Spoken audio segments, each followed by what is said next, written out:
this is Taxi Chronicles and I'm your host, Simon Rushton.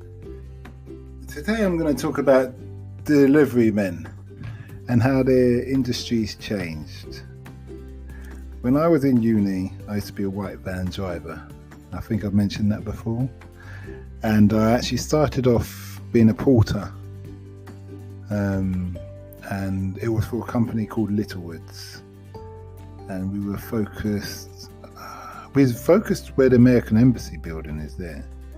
We worked out there. We used to load up in the morning and we used to drop catalogues all southeast of England as far down as Brighton and things like that. So I'm in the van. It's my first day and I'm still a snotty-nosed student, as some people like to call us, or called us then.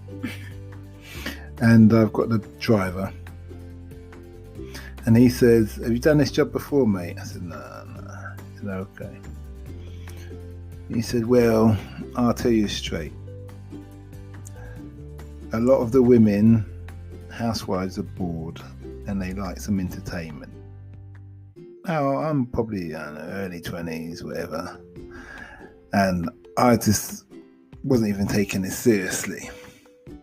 But the first job I went to drop the parcel off, and this to show how old this was, this long ago this was, not how old, sorry. We were delivering VHS video players. Remember those? You remember those? VHS. Only one step below that is Betamax. We're delivering that, and we're delivering the old box TVs. And I delivered it to, the man said, "You can do this one, you'll like this one." I delivered it to, when I got out, it's to a lady in Croydon. And she answered the door and she was in her nightie. It was just a t-shirt, it wasn't that long. And she said, "Oh, come in. Yeah, just put it there." And then when I was leaving, she goes, "Are you going to come back and make sure the plug fits in the hole?" I said, "Sorry, love, we don't do that kind of service."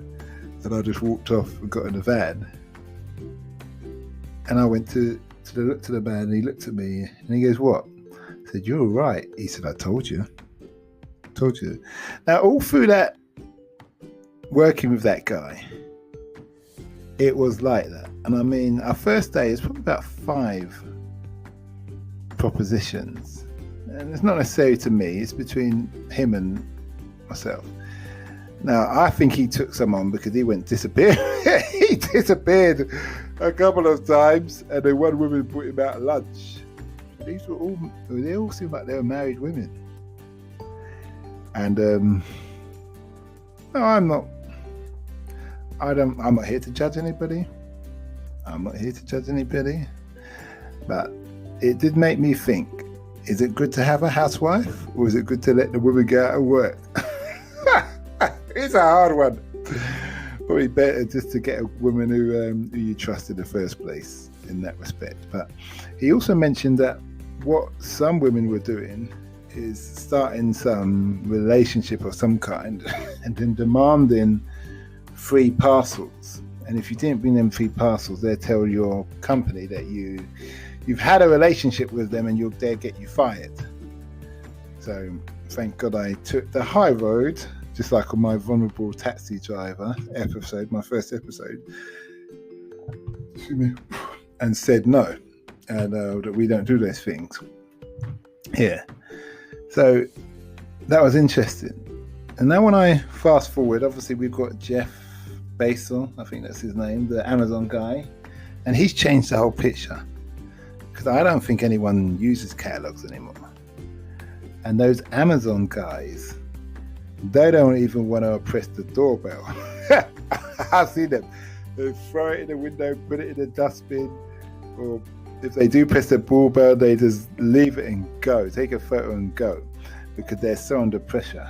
So in many respects, for all you working men out there, you should thank Jeff, because he's changed the game and your wives cannot misbehave the way they used to be.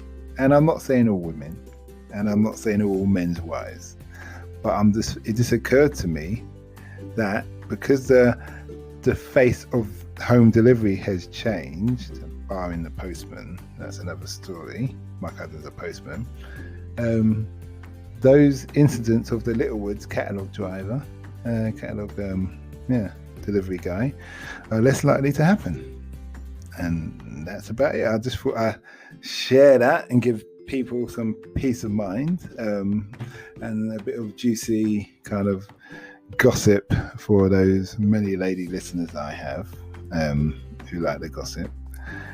And apart from that, that's probably one of the shortest episodes I've ever done. Apart from that, have a nice day, and I hope all goes well. And don't forget to listen to our Africa Investor Stories podcast, sharing reasons why we should invest in Africa, and be happy and moving on with real investors sharing real stories. Okay, have a nice day and stay safe.